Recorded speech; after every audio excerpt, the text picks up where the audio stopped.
I met Robert 1 year ago in a workshop in la Universidad de Buenos Aires, a workshop, a really good workshop. And we worked several days with a tool called Avida-ED, a powerful software used for teaching evolution, but also for researching about evolutionary process.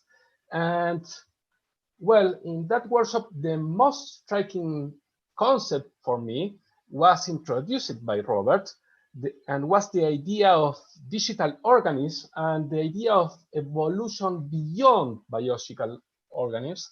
And well, today, Robert is going to give us a lecture about that, entitled Avida-ED, Learning, Evolution, and the Nature of Science with Evolving Digital Organisms. So, Robert, thanks for being here with us. You're welcome. Yes, thank you. Thank you so much, Martin, for inviting me. I'm very, very pleased to be here. I told my colleagues that I'd be speaking in Argentina this afternoon, and they're very impressed. I said, well, I will just zoom down there and so on. Of course, this is not quite as fun as when I got to come this last time in person, which was great. That was a wonderful experience. I very much enjoyed down there. You could see my Zoom backdrop here was actually a picture that I took at the Museum of Science there from one of the wonderful murales that they had. And I also have, which I may do at the end, a nice backdrop with a little video of Iguazu Falls, where we also got to go. So I use that here now when I'm trying to show off to people the wonderful trip that I had there and so on. Anyway, I'm very happy to talk with you. Let me share my screen now, and we can get started on this. Is that visible from your side now? It's perfect. Yes. Okay. So, as was mentioned, I do a combination of things. Although I'm a philosopher of science, I also do empirical biological work with modeling evolution. And the systems that we use are digital systems where we can instantiate the evolutionary process, so that it's not just a simulation of what's going on, but it actually is real evolution happening in a digital environment with what we call digital organisms. And I'll tell you a little bit about that as we go along, but the main thing that I'm going to be doing is talking about the educational version of this digital platform that we use, which is called Avida-ED, and kind of show how it works with the hope that maybe you'll take it up as something that you would use in teaching classes there. As you'll see, one of the real advantages of it is that it's based upon really the same model system, the same platform that we use for research. It's just that we've modified it so that it's more user-friendly for students, and you don't have to learn the computer guts of the thing. And we've simplified it and given it a graphical interface, and that's what I'm really going to introduce to you. The work that I do for my own work on digital organisms is really thinking about how we could test hypotheses about the evolution of intelligent behavior. My interest as a philosopher of science has to do with how it is that we evolve to be knowing beings, beings that can figure out and learn about our world. And the nice thing about these digital systems is that it lets one test, really as I think about it, epistemological hypotheses about how we become knowers. But this program is really meant not for that so much as for students who are just learning about evolutionary processes themselves and about how science works as a process. So that's why I'm titling this Learning Evolution, but also the nature of science, because it provides a platform where students can practice and do the science itself. So that's what I'll be introducing to you. So let's start from the beginning and see what it is that we're trying to teach. Okay, so evolutionary science is the way that I think we should speak about this, and there are different aspects of it that we want to try to get across. Darwin's work established simply that it occurred, what we call the fact of evolution. Of course, he spoke about this in terms of descent with modification. That's the main term that he used in The Origin of Species. He didn't speak about evolution until the very end, last word of the book. But the idea is that, factually speaking, organisms descend with one another, and we are rooted in common ancestors. So that's this idea of the common descent thesis. Obviously, we know much more about this basic fact and so on than Darwin did. So today we speak about it in terms of gene frequencies and changing in populations over time.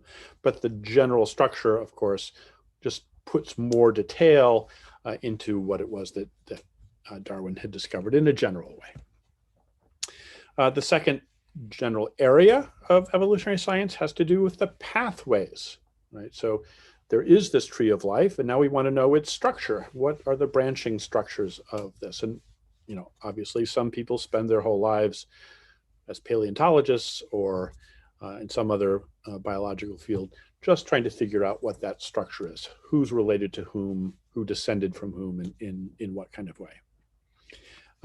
But from my point of view, really thinking about the main discovery that Darwin made, it really has to do with the mechanism of evolution. That's the other main and really, I think, most important discovery that he makes, how it is that this process happens, right? So that you get new species, that you get new adaptations. He spoke about this in terms of these causal elements that come together to do it. Variation, showed how across species there's variation consistently, historically, all the time.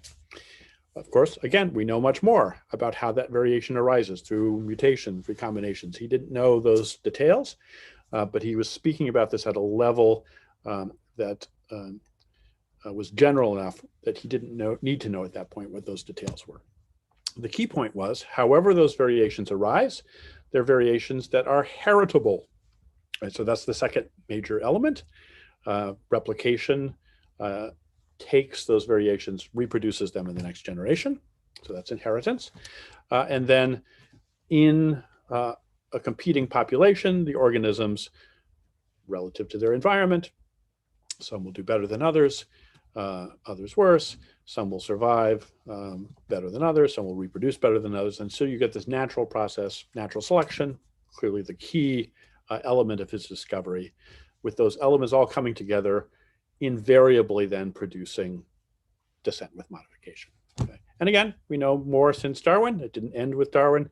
We now know about neutral theory. We know about genetic drift. So not everything is natural selection. But the idea is this is now encompassed within this general area of the mechanisms of evolution. And we're going to come back to that. That's really the area that we're going to focus on most specifically, because that's what we're interested in modeling.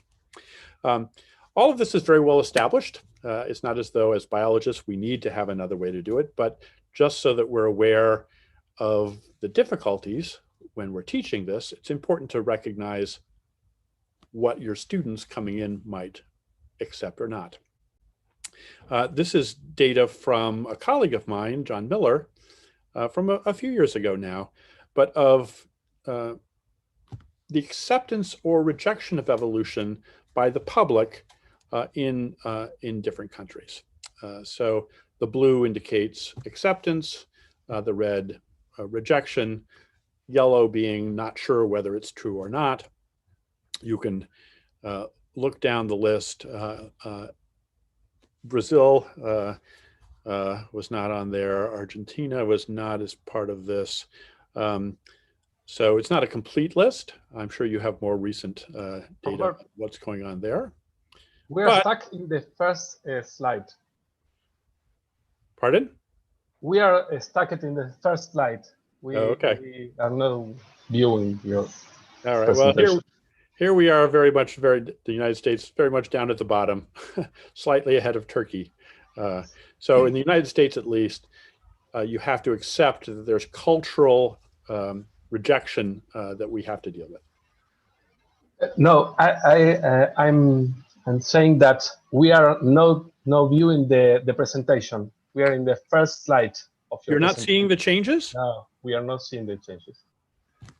Okay, I wonder why. Okay, it says sharing is paused. Bring your shared window to the front. And I don't know why that's not the case, because it looks as though it is. Can you? Maybe Eduardo can help. Oh. I'm going to try sharing again. So you missed something from there. Okay, I'm going to try this again. I'm going to stop that share and I'm going to try it again in a different way. See if this makes a difference. Thank you for letting me know. I wasn't sure what you were mentioning there. Okay.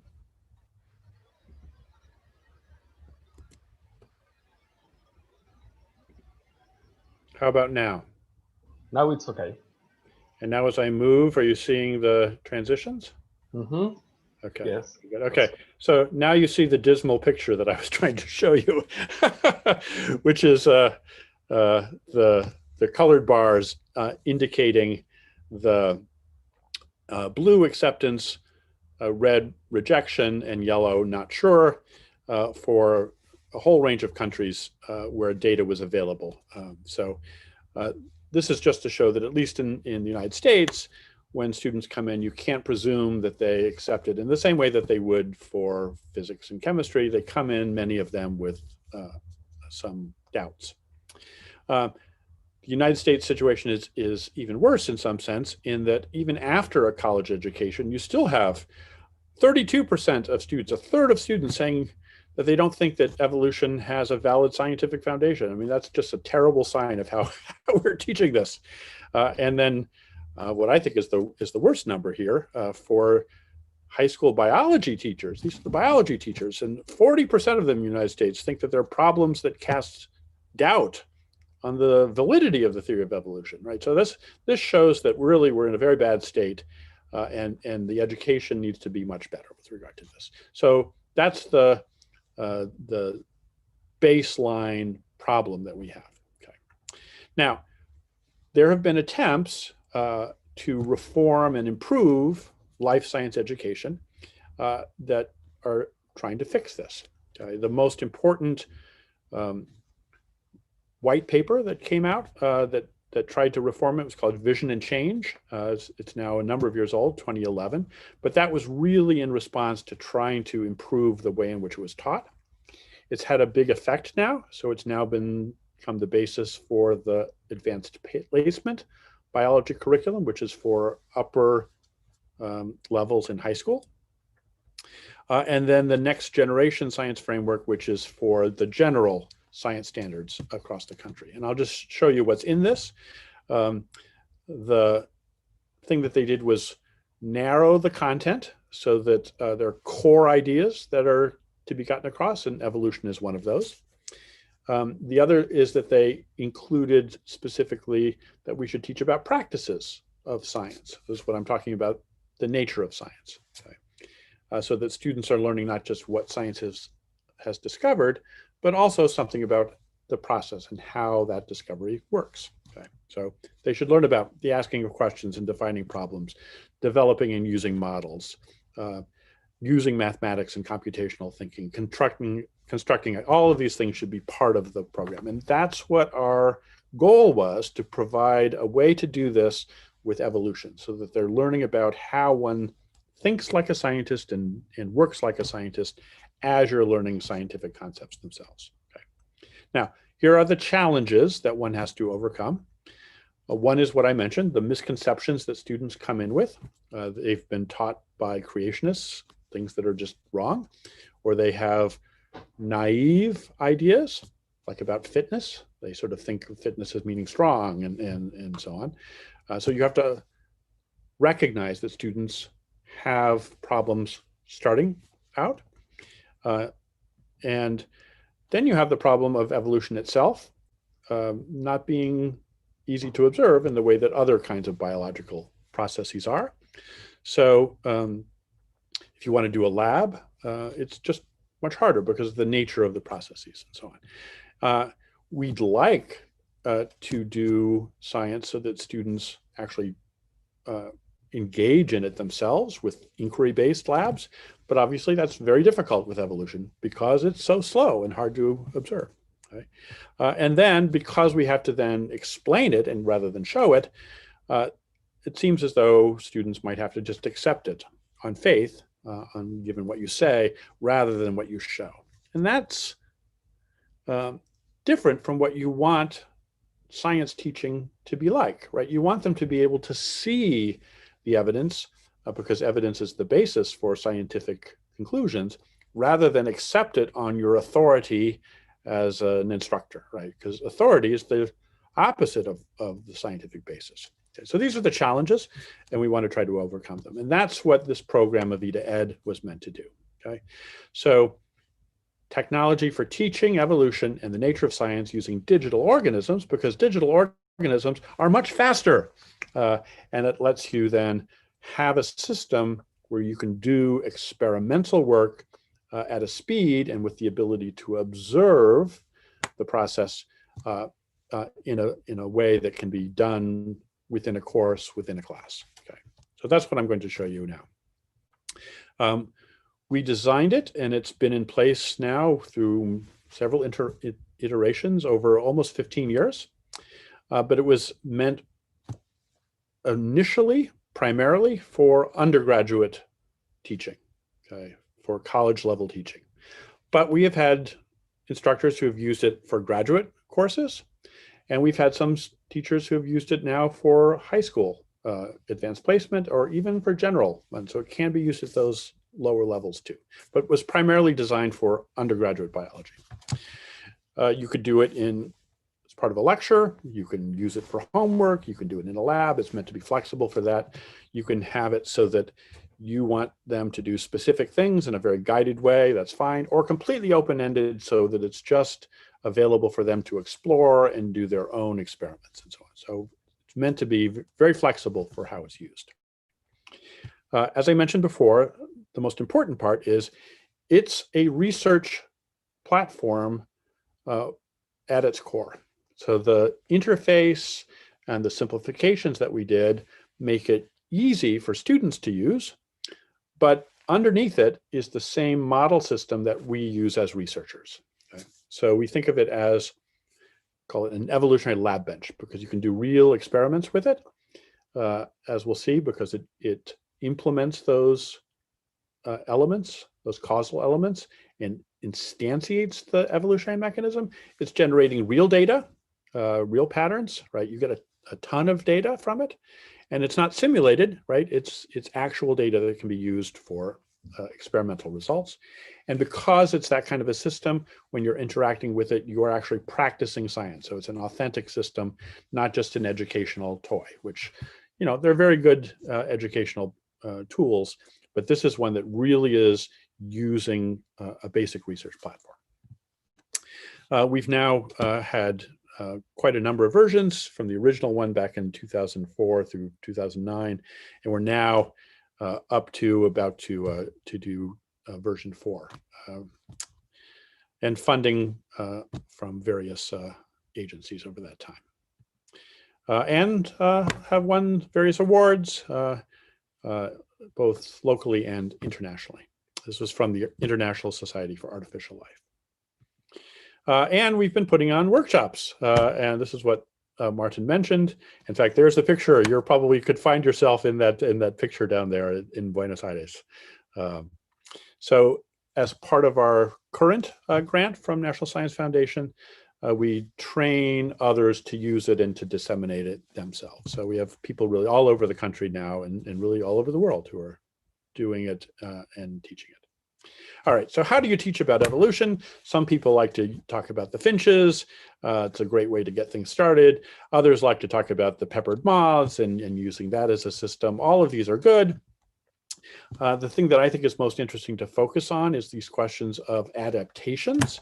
The idea here is that you can show them in any organism that you might want, whether that be the blue whale or the barnacles that live on the blue whale. And really for Darwin, that was very critical, but it could be down to the level of the bacteria that live on the barnacles, that live on the whale, right? At every level, you have this process happening. And that's the general idea, that this is universal, right? It's going to be a universal law of nature. You could implement it and can see it anywhere, okay? And we should speak about it in this way. At the time, it was spoken about as a law, and we should again do that. Usually we talk about evolutionary theory, and people get confused about that because students and the public think that theory just means a guess, and they think that theories are not as good. But this is more than just a theory in that sense, right? It's a theory in the scientific sense. It's an explanatory framework, and in this case, we should really make it clear that it's a lawful framework.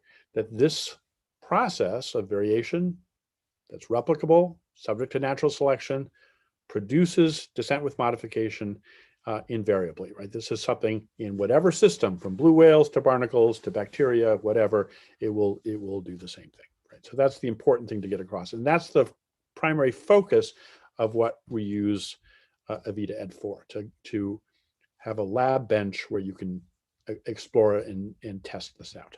Okay. So when we were designing it, we thought, what is the best way to do this so that students can understand it in an intuitive way? Because really, under the hood, it's all a computer model, okay? But we didn't want them to have to think of things in that way. So we wanted to visually represent it in a way that would be understandable. And the idea was we'll have a virtual Petri dish, right? Many students will have some exercise in class where they do something with organisms in silica, in a real Petri dish, and we wanted to be able to have something similar, but with digital organisms, to just show them. It's a very simple, constrained system, and it helps it, so it's easier for them to understand what's going on. It's an analogy with a microbial system. But the core notion that's not an analogy is this idea that in both cases, what's happening is that code is evolving. And this is a really important concept to get across. On the left, we have the genome of E. coli, where you can see the representation of the genes on its circular genome. Okay, well, that's built into DNA and the genetic code. But on the right, we have a representation of the genome of a digital organism, and really of an avidian is what we call them.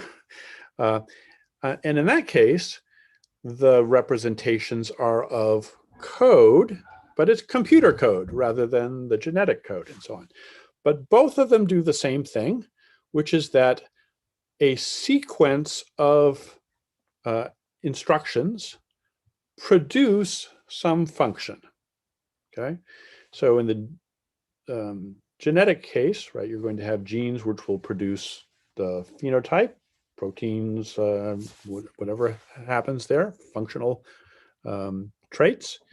The same thing is going to happen in the computer code, a sequence of these instructions, and I'll show you kind of what they mean in a minute, will produce some function in its digital environment, and that will make a difference for how it behaves, for how it functions. But in both cases, they're just code, okay? It's just information, which is just in a different substrate. But in both cases, it's that information which produces the functions, the phenotypes of that organism, okay? So that's a common thing between the two. That shows the basis of how it works. So here's what an avidian looks like. Here's its anatomy.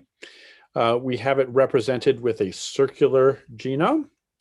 with each circle and letter representing one of 6 basic instructions. Okay, so these are very, very simple computer level instructions that have to do with the movement of the numbers within the processing units. By themselves, they don't do anything interesting for the organism, but in combination, they can produce a function. So it's basically a computer program with instructions and a sequence of instructions that produces a program which can then do something. Okay, so here we're just representing it visually. A through Z are the 26 instructions. So you see on those circles, the little letter there. You also see the sequence here. It's a circular genome. We simplify this in Avida-ED and limit it to just 50 instructions. In the research version, it can expand to any number and make it smaller or something. But here, just to simplify things, we limit that, and we don't allow insertions. We don't allow deletions. So it's a simplification. What you're seeing here with these arcs, that's a representation of the sequence of execution of the instructions. So it's like following which one is next. Okay, you can follow along. And when I show you an animation of this, you'll sort of see what happens. But essentially what's going on is you're watching which instruction comes next and what's doing what. The black arcs are all going clockwise because that's the way in which execution happens normally, but occasionally the instructions can say to jump back. And that's represented with a red line, which is what you see in the upper right corner of it. And if it repeats instructions, that arc gets higher so that visually you know that those have been repeated more than once. And the higher it is, the more it's been repeated. So that high arc there tells you that those instructions have been used multiple times. Okay, and again, you'll see this in a moment. But it's a visual representation of the instructions and what they're doing. That's the idea. That's what you're seeing over here. Those are the ones that are done more often. Okay. Now, our Beacon Center, which is where we do the basic research in digital evolution and so on, used a logo to sort of show this combination of features, right? The RNA, double helix, right? But here we also have the helix with the zeros and ones representing the digital. The idea is both of them are doing the containing of information, which then will produce evolution. Okay, and the idea here is, the light of evolution. Nothing makes sense except in the light of evolution. This was a reference to Dobzhansky's famous quote about that. But that's the idea here, that at base you have just a different substrate. It could have been RNA, could have been DNA, some other chemical one that holds information, but it can equally well be in this digital world, which functionally is doing the same thing. That's the idea. And this is why you can have a research platform based on it. Okay, so these are publications using the research version of Avida, and just showing that these are not papers that are in education journals. They're not papers in computer science journals. They're just straight papers in regular science journals, from Science to Nature, PNAS. And if you look at the titles, you can see that these are topics that are just central topics in evolutionary biology. Everything from adaptive radiations to parsimony,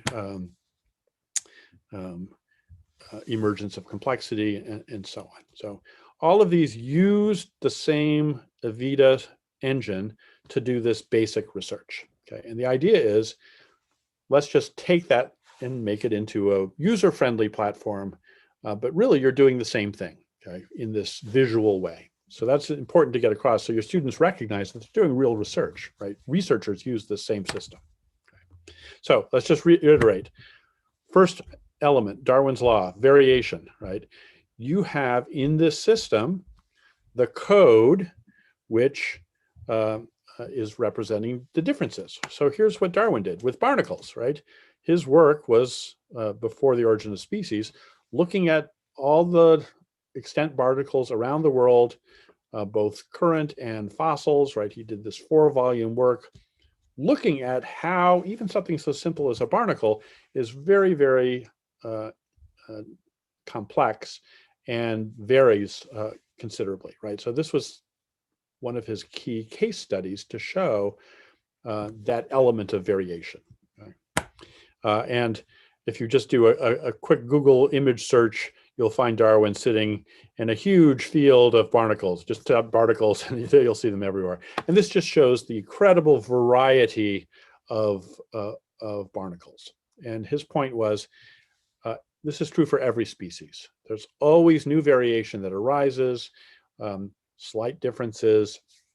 He doesn't know how it happens, but he shows that it is consistent for everything. Okay, so variation is a causal element that he then substantiates and we can take for granted. Okay, well, here's the same thing now in avidians, right? So before you saw like that one simple case, but like barnacles, you'll be able to look and see all these differences among the expressions, right? The variations among different avidians. And it's visually interesting and easy to sort of see those differences and so on. At this point, it doesn't matter what they mean. I've given you a little indication of that, but you can just visually see that the code really is quite different in these things. The one in the center is what I showed you before. That's our ancestor one. It really can do nothing but replicate. It does no interesting functions, but it can copy itself. The letter C in yellow, that's actually a no operation instruction. It doesn't do anything by itself. We think of it as blank tape, but over evolutionary time, that can change. And then you see all the multiple colors of different instructions that have evolved sequences that can then do things. So that's what we'll see is what they can do. But this just shows the variations, the huge number of variations. Second part is replication. All right, so you have to be able to have that variation inherited by the next generation. So in a real Petri dish, you might see something like this, right? This is something your students might do. You see a colony of bacteria replicating and filling the dish. Okay, so that's the one version. Well, here's what replication looks like for an avidian, right? This is zooming in on a single organism and watching it now as it's executing. You can see what I'm saying about the arcs increasing in size, showing what's happening. That's part of the replication process. Off on the right was the daughter cell, which then was the replicated version of the parent cell. And then it divides, so you have the offspring genome. And if you look at them side by side, you can see, in this case, 3 instructions, the M, the N, and the Q, those ones in green there, that are different, okay? Those are random mutations that have happened in the genome. Okay, so in the process for replication, it's not a perfect copying system. You can have random elements where any instruction can randomly change to any other instruction in that set of 26. All right, so that's how you get inheritance with some new variations arising, okay, in that process. And now we see a population. This is going to be the digital Petri dish now in a moment. Oh, sorry, I'm showing you this again so you can see how it was. This is showing you what was happening in that case. In that budding off part that I saw, it's the 3 o'clock position. That's the position 1 for the genome. And that's where the cell replication happens, right? So this is a sort of a stage into the process of replication. And as you watch it then, right, it's expanding as it's copying itself, one instruction at a time, right? And then you have the division of this into a daughter cell. Here, we turned off mutation, so it's just a clone, right? It's just a direct copy. Okay. Now you think about what happens in the dish. Okay, so every square in the dish on the right, the grid on the right, represents one digital organism, right? So its genome that you were looking at before is essentially down in each one. Okay, so you now have a dish, which is a population of those. And in this case, the different colors represent different properties, different varieties that have evolved in that. And then I'm going to show you now what it looks like as that colony is evolving, right? So here's just an example of starting with a small colony, with it then replicating and then filling the dish, just like that one I showed you before. And you can see the subpopulations evolving and then taking over, right? Those are organisms that have evolved some trait which make them more selectively advantaged in that environment.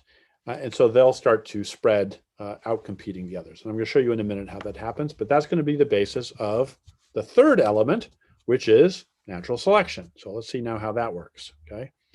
Here you have two different organisms. The one on the top left is what I showed you before, right? That was the ancestor one, which didn't do anything but replicate. In this case, it was something where it cloned off with no variation. But if you have mutations, then you get variations. And if you do that over time, it will then evolve changes such that you get something perhaps like the one on the bottom right, which is an organism that has evolved to do a lot of different functions. And I'm going to show you in a minute what those functions are. But the point here is they functionally do different things. And if you evolve the ability to do something better than others, it will make you reproduce faster. So there are two ways that that can happen. One of them is by evolving ways so that it doesn't take as many instructions to replicate yourself. That's one way to do it. And in the same amount of time, then you would have more offspring because it doesn't take as long to replicate. The second way, though, is that you can evolve some, what we call a metabolic function, but essentially a functional ability to gain some energy from the environment. And if you do that, you're given extra energy to speed up your process, right? So that you can go faster than the other, which again will make you reproduce faster. Okay. So here's the way that looks. In the bottom line, if you see, look underneath it here, there's an axis that goes from 0 to 430. Okay, that's an indicator of how many instructions it takes to replicate, right? Essentially, the cost for offspring reproduction here is it's going to take 430 steps, instruction steps. Okay, that's what that indicates there. Along the top of that, you'll sort of see some little numbers, the 3, the 4, the 0, the 6, and so on. That indicates spots on that execution where it performs a function. And I'll tell you in a moment what that functions are. But it performs a function.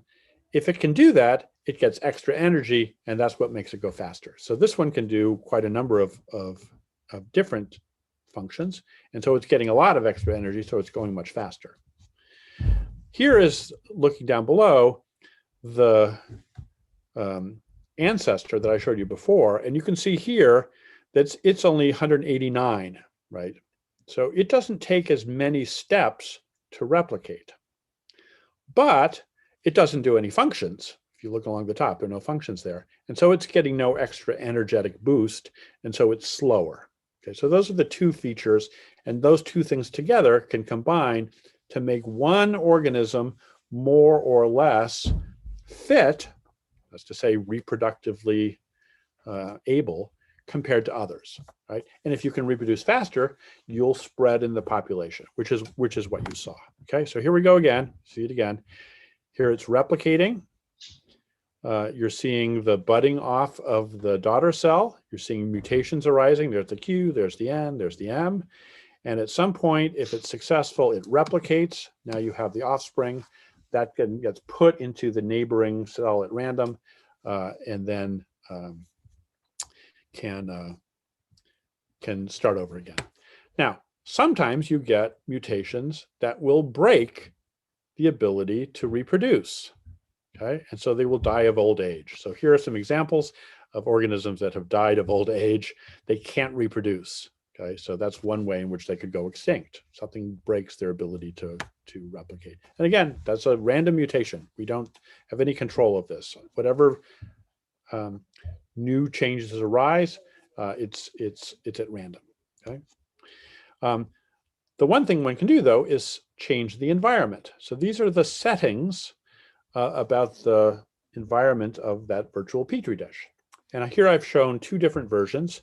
Avida-ED 3 is the one that we have now, where you can just turn on or off whether the resources are available. So that's what you're seeing in the bottom red outlined box. We call these things sugars, on analogy with the sugars that might be in a Petri dish. But they're actually based upon logic operations. So the NOT logic operation or the NAND logic operation, but we think of these as being an energetic resource that they could acquire. So it's natos and nanos. Okay, that's the analogy there. And the idea is if you can evolve the ability to perform that logic operation successfully, you will gain the energy of that resource. Okay, and some of them are easy to do. Okay? It doesn't take many instructions to be able to form a function that can do not. So you get a little bit of energy for doing that. But some of them are harder to do, and some of them are very hard to do, and some of them are really hard. And depending upon how complex it is, you get more energy for doing that. So that's what this refers to in terms of the difficulty. But the point is, if you're able to do that, you're going to get a greater energetic reward, which will make you go faster. Okay. Avida-ED 4, we added some capabilities so that you can now have more fine-grained environments. So you can have something that's available in one part of the dish or in a different part of the dish. So you can have sub environments. You can have it so a resource is available that's infinite, or you can have it so that it's finite and it gets depleted as it gets used. So this allows you to do evolutionary ecology. Okay, that's the idea here. But in both cases, you set up your environment with the resources that you want to have available for your experiment, and then you leave it to see whether your organisms can evolve the ability to perform those functions or not. Okay, so here's the example, right above the line. It shows that they've successfully done it, right? This is an organism that can do 9 different tasks. Basically, it's evolved to do all the basic functions. So now you have all the parts, okay? You have Avidians replicating their code, okay, individually up on the upper right. They're making those random errors. That gives you the variation, but replication. In the bottom left, you're seeing the population as that's evolving, as they're competing for space and having, more or less reproductive success, which is what gives you natural selection. Okay, so those are the 3 elements, right? Variation, inheritance, natural selection.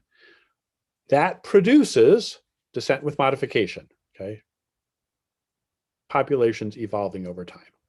And again, just to emphasize, we're not simulating variation, right? Those are real variations in the code.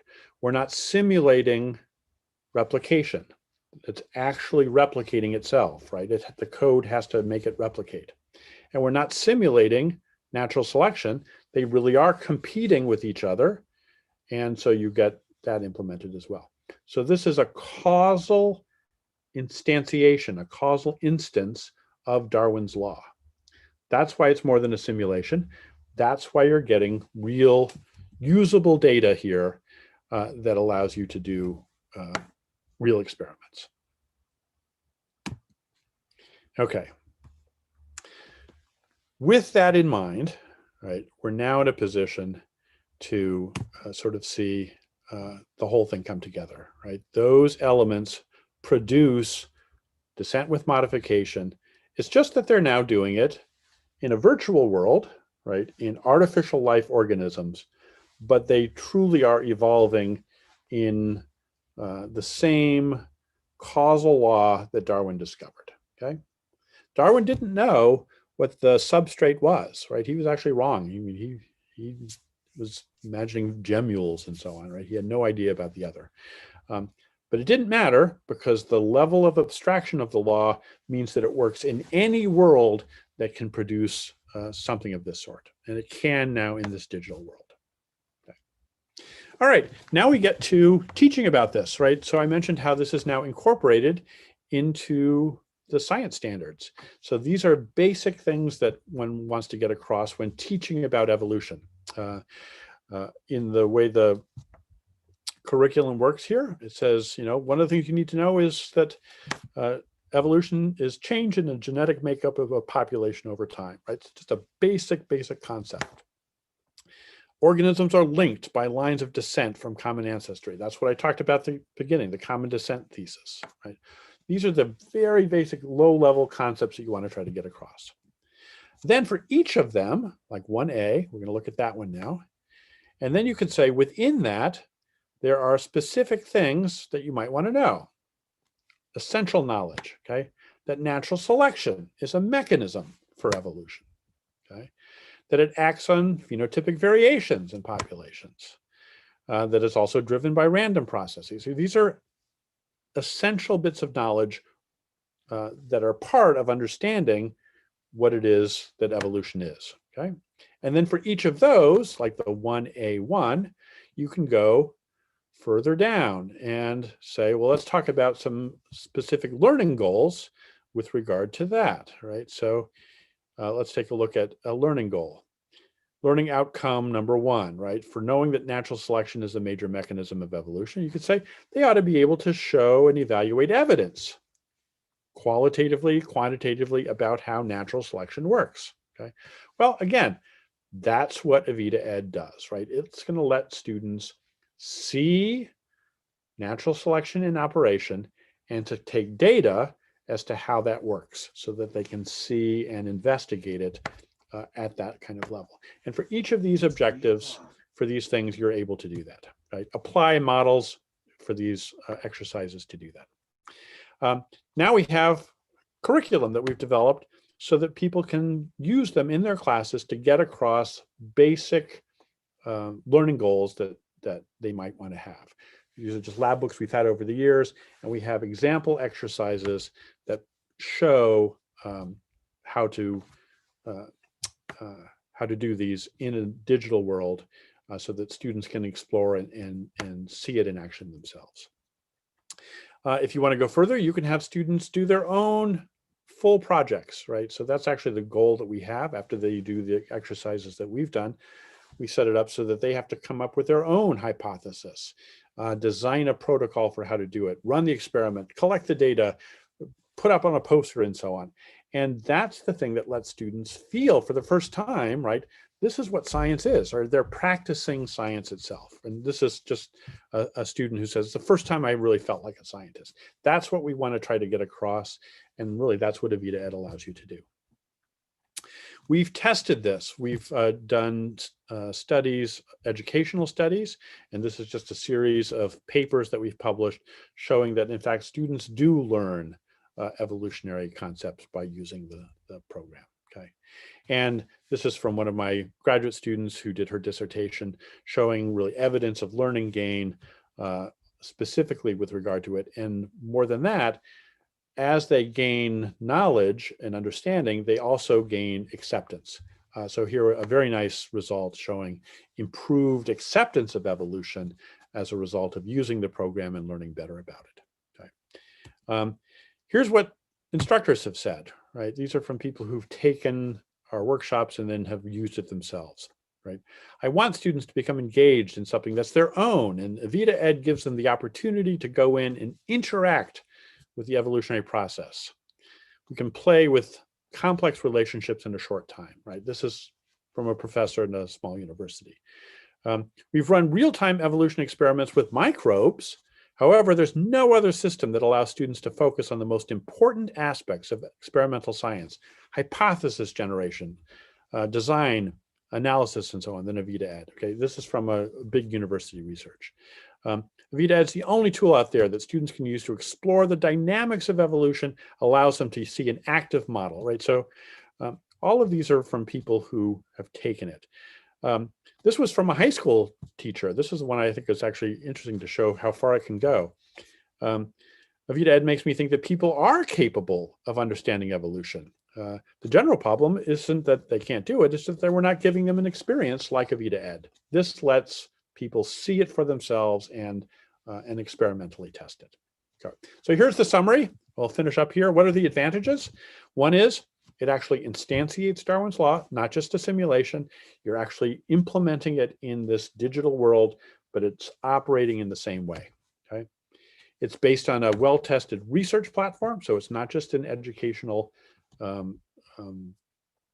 tool. It's one where they can do real experiments in the same way that researchers do it, and lets them do it in the way that we want. Active learning, experiment, hands-on. That's what we would aim for. Now you can do that for evolution. And we have classroom evidence from our studies to show that students really do learn concepts. It's cross-platform. The most recent version 3, we now have it so that it runs in the browser and it goes on every platform. You can even run it on your phone, which is kind of amazing. I've had students in my class who forgot their laptop and they do it on their phone. And then it's free. We really want this to be used, so it's available for everyone. So just to thank my colleagues and collaborators, you can see it's been a lot of members. These are my current co-PIs at the top, programmer, postdocs, graduate students, undergraduates, but then down below, alumni from version 1, 2, and 3 over the many years. There's been a lot of effort from a lot of people that have gone into this. And the results have really been very heartening and so on. And here finally is the address down at the bottom that you can use to get to the program. That takes us to our homepage, and then you can click and you can run it yourself on your browser and try it out. I hope you will do that. And I thank you for your attention. I will stop sharing now. I think we started a bit late from your point of view, but I'm happy to answer some questions if you want. Well, Robert, thank you again for your presentation. I am amazed with the possibilities that Avida-ED allows. And we had the crazy idea of implementing Avida-ED in the classroom this year, but as you know, things happened. And suddenly we didn't have a classroom, but we are in this modality. But we hope to implement soon, to implement this tool soon. I have a question. You start your presentation showing about the acceptance of evolution, and Avida-ED is an important tool. I have no doubts about the power of this tool, but at the end of the day, how can we convince the skeptics that this is not a simulation, that this is a real thing? So you have to do it so that they can see it, right? I could have explained to you the reason for it, but this is actually where you learn about how scientific models work, right? And it's actually, I think, one of the most important things for students to understand, because science is reasoning from models, right? It's reasoning inductively from particular cases to the general case. And you want to understand how scientists do that. Scientists learn to do it as they go along, but we should have our students, even undergraduate students, start to learn that. Okay? And the nice thing about Avida-ED is that it provides a model system, right, that they can explore in a relatively quick time, right? So they can learn to use it and learn to do experiments with it, even within a course. Okay. And what you can then do is take them through every step, right? You can say, here's what Darwin's law is, okay? And let's take them one part at a time, variation, okay? And you can say, let's see that variation arising. And they'll say, oh, but you programmed it, right? So it's not really a real thing. Okay?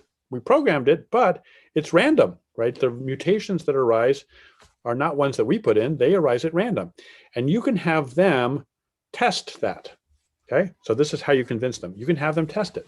So they're sitting next to each other in class and you say, okay, everyone started in the same spot, and you run it and you stop it at a certain point. And then you look at my screen and I'll look at yours and look at the neighbors. And you can see that the mutations that have arisen, the variations that have arisen are different, okay? They're true. In fact, you can do this for your whole class and you can show that it's truly random how they arise. Okay, so the variation is randomly generated. Okay, so there's one, right? It's not a simulation. That's a true case of random variation. Okay. Part two, replication, right? You do the same thing. You show them how replication happens, right? And you can go down to every level you want. I mean, some students will be happy to see it at a high level, but if you have a computer science student, you can say, you can go down to the level of the code because we reveal that. So they could show that, in fact, this is replicating itself, okay? And then finally, for natural selection, you can go through and they can test for themselves how the population has differential selectivity there. And if you take them through it and they can see it for themselves, they recognize it's not a simulation of those things. You're causally doing it. And that's what makes it then an implementation, not just a simulation. And when students see this is actually what's very heartening. At first, they sort of think, well, it's a computer, I just a simulation. But if they really see it, it's like the light goes on. It's like, wow, so they really, it's like almost a revelation when they finally recognize it. And then they start playing with it, and it's very exciting at that point. Okay, thank you. We have questions here and in the YouTube channel. So, Aimer, you are the first one. Thank you, Martin. Hi, Robert. I'm working in this moment as a rotation student in Chris Adami Lab. So it's really nice to see you talking in South America. Well, I have 3 questions, but I don't know if I have the time. I'm just gonna ask you by now one. I did not get from the models, from the initial description of the model of these digital organisms, if there is a difference in genotype and phenotype in Avidians, because I think we can describe it biological as evolvable genotype. There is no phenotypes there. For me, like. So there is a phenotype, and you can see it in different ways. And so let me just explain some example, right? So the genotype is the sequence of instructions, right? So that's the basic level of code, okay? So when I showed the 2 pictures side by side of the E. coli genome and the Avidian genome, that was to sort of focus on the genotype, okay? But the phenotype is what those instructions produce, okay? Mm-hmm. Now, for E. coli, obviously some of the things might be visual, right? You can sort of see something difference in their structures, but the other thing has to do with their functional differences, their metabolic differences, right? The differences in behavior, all of those sorts of things. Well, the same thing is true on the Avidian side, right? And we visually show the difference in the color coding and so on that we do. But the main difference are the difference in functions, okay? And we don't represent that as well. I didn't show you in the pictures that I have there, but if you play with the original one, you'll be able to see we have a representation of what those instructions are actually doing, right? And really, at the base level, they are manipulating numbers, binary strings, 0s and 1s. And we have a representation of the manipulation of those binary strings so that you can visually see that. And then you can see in another panel when a function has been produced. Okay, those are the phenotypes, right? The production of a function, right? The execution of something which does something, right? That's a phenotype, right? It's the metabolic phenotype of the organisms and so on. They do have phenotypes, and that's what's used for the selective process. It's not a selection upon the genotype, it's a selection upon the phenotype. Because the thing that makes one organism better than another is the speed at which they can replicate. Oh, I guess, sorry. I guess yeah, you're right. Maybe my question is going to address the point if there is no difference. Like all the phenotype is completely determined by the genotype. And for instance, we don't have things like that in organisms. Like E. coli, the inheritance of the membrane is completely independent of the genotype. There is no way to produce a membrane with only genetic information. Because there's some element from the environment. Yeah. Right, but that's true here as well. The environment is what I was mentioning that you set. What are the resources that are in the environment that are there to be metabolized, right? That was what I was talking about when you check whether it has natos or equos and something of that sort. Those are the resources that must be used if they're going to get extra energy. Now, there's no membrane, of course. I mean, so we don't have a physical analogy for that. But we do have something where it makes a difference for the environment, right? You can evolve a set of instructions that could produce something, but if the resource is not in the environment, it doesn't have any effect, because the genotype is not what makes it. It's the phenotype that determines whether it's selectively different. In fact, it's sort of interesting then, because you can then do experiments to say, here are 2 or 3 different genotypes which produce the same phenotype, okay? And that's then what gets selected because that's the way the environment works. Great. A secondary and last question could be, is why it's important to compare the mechanisms of evolution? Why like the initial question, well, not the initial question, but most of the conclusions always we have seen is natural selection is the strongest force of evolution. But we know from biology that that's not always the case. Like right. There is a moment for each force. Why is important to compare it yeah. So the system allows you to do experiments to do both, right? So I've been focusing on natural selection because that's the one that really is probably most central and important for students to understand first. But you can also demonstrate genetic drift, right? Because the process works the same here. In fact, we have an exercise, one of our model exercises that's specifically about showing how genetic drift works. And you can do experiments that sort of show bottlenecks and things that are not natural selection. Now, we don't have sexual selection in here because Avidian organisms are asexual.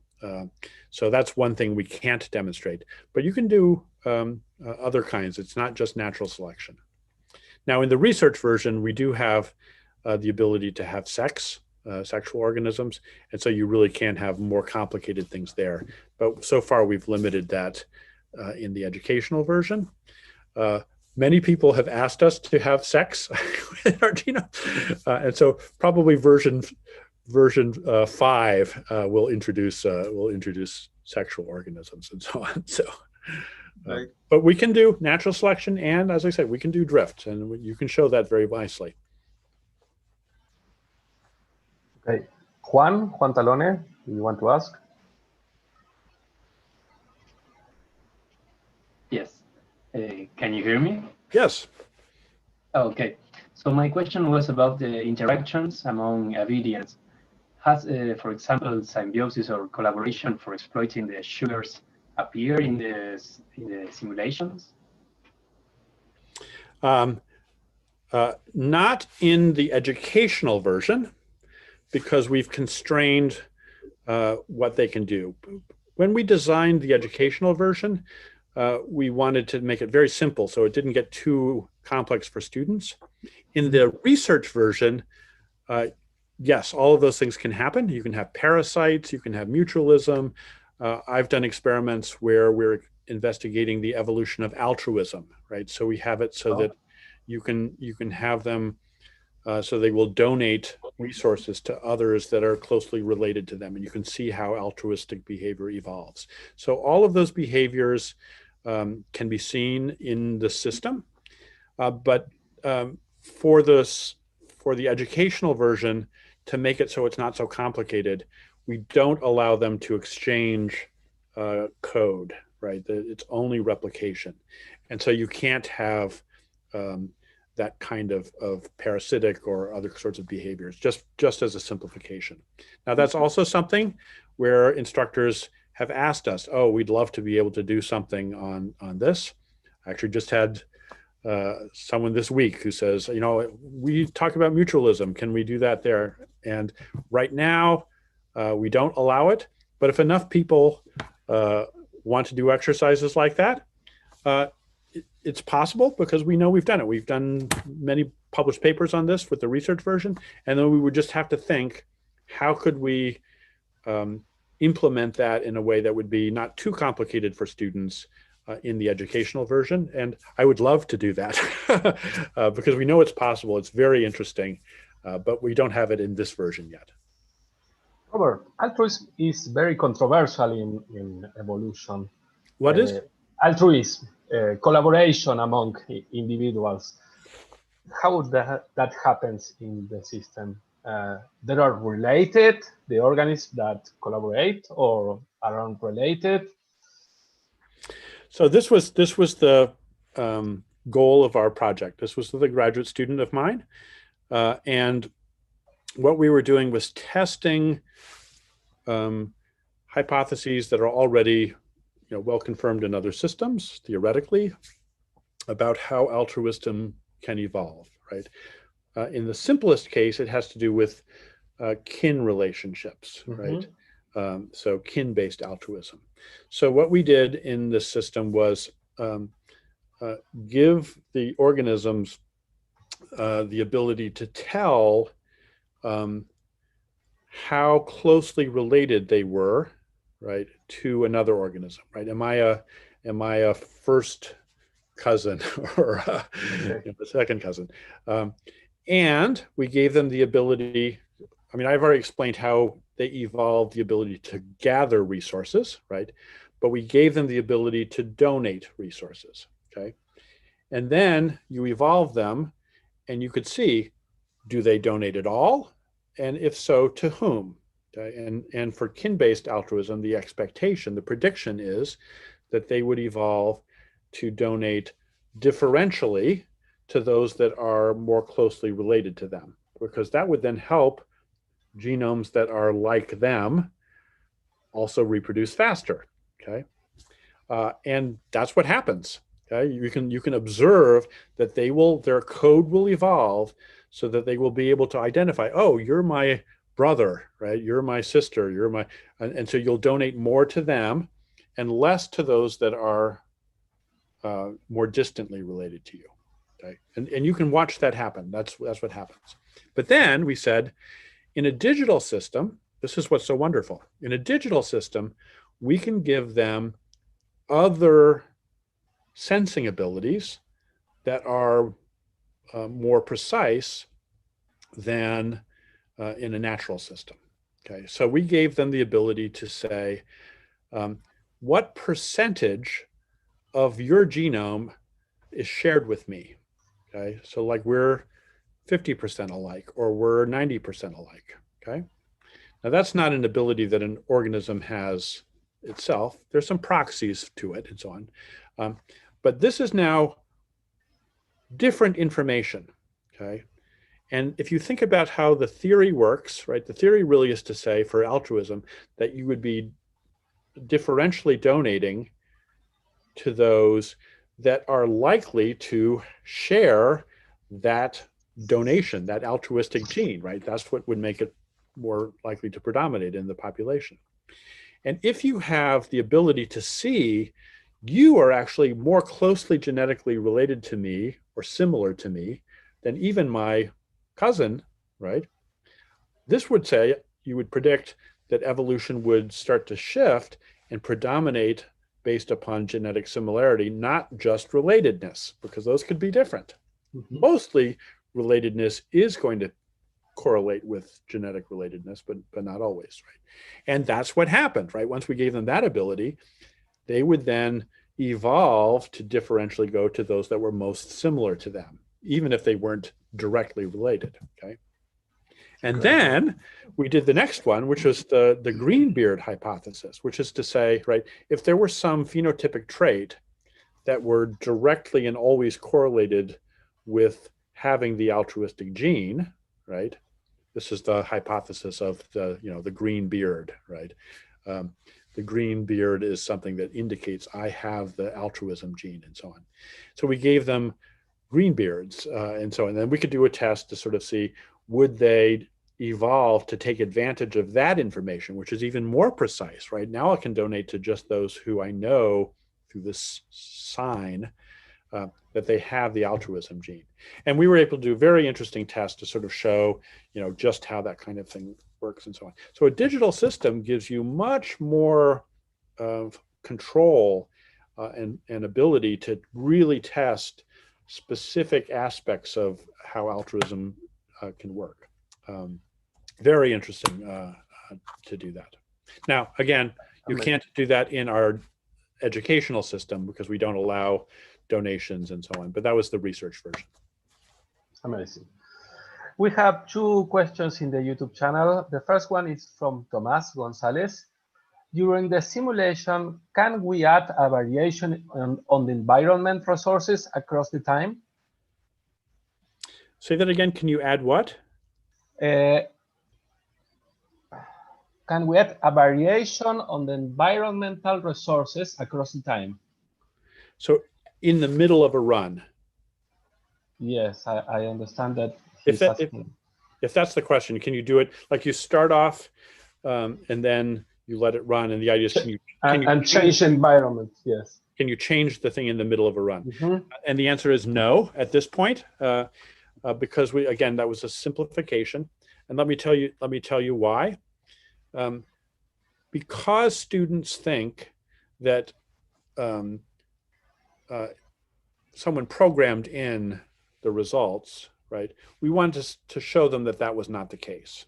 Okay, so the way we set it up is that you as a user set up the environment, and then you press go, you press run, but then everything else happens by evolution. You can't intervene at all. And the purpose of that was to get them to see that whatever functions evolve was entirely the result of what evolution was doing, not the result of anything anyone else was doing. So that we set it up so that once you create your experimental conditions and press go, you can no longer intervene. So that they can then see, okay, evolution did everything.